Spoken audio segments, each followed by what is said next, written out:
Tuwang-tuwa ang mga cheerleader kay Renz Abando. Mga bro, nagkalabasan ng angas ang dalawang Pinoy import. Ginulat ng mga Koreano, may padang party sa KBL. Si Justin Gutang naman ang nakaharap ngayon nila kay Renz Abando matapos ang intense na laban kontra sa koponan ni Ethan Albano. First quarter, si Abando lang ang hindi pa nag-a-attempt ng tira sa starting 5 ng Anyang sa first 8 minutes ng laban. Tamang hassle lang sa pagkuha ng mga rebound detong sila kay mga bro. Bumuhat si Darren Monroe with 9 points at Park Ji-hoo na may 3.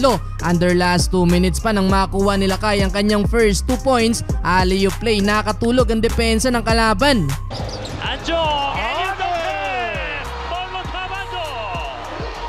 Last seconds, tumira pa si Abando, muntik pang pumasok ang buzzer beater. End of first quarter, lamang ng isang Red Boosters 21-20. Second quarter, pahinga saglit si Renz Abando habang pinasok na itong si Gutang. 2 points agad ang naibigay sa team mga bro. Though after ng basket na yan, binalik din agad itong si Renz Abando. Bantayan ng dalawang Pinoy. Napasobra nga lang ang pasa na to kay Gutang na shock tuloy si ate nang umabot na sa crowd ang Pinoy import. Hindi naman sinayang nila kay ang chance na bantay siya ni Gutang at tinatake agad ang depensa. Pero may bawi sa kabila si Justin Gutang mga bro, muntik ma-posterize ang import ng Anyang. Mataas ding tumaluntong si Gutang dahil sa ginawa niyang yan pati ang import ng Anyang nagbigay respect sa Pinoy. Eto mga bro, kung meron lang siya kinupulang KBL, for sure number 1 na to. Tumama na sa ulo ng player ng Anyang ang bola pero nauwi pa din yan sa 2 points. Mukhang gustong gusto ni Abando ang matchup niya kay Gutang mga bro. Inatake ulit ng depensa. Nakapagtala din ng dalawang blanca dyan sila kay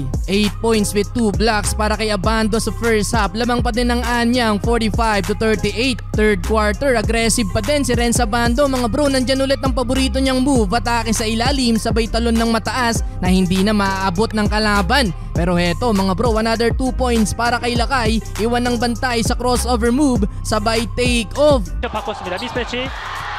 샤클락 줄어듭니다. Grabing talon mula kay Abando mga bro, tuwang-tuwa tuloy ang mga cheerleader. Well, lamang sa mga oras na yan ng Anyang pero nakahabol na ang LG Sakers. Chase down block sana dito sila kay mga bro. Yun nga lang, naka-take off na din dyan si Justin Gutang. Nasigawan tuloy dyan si Abando.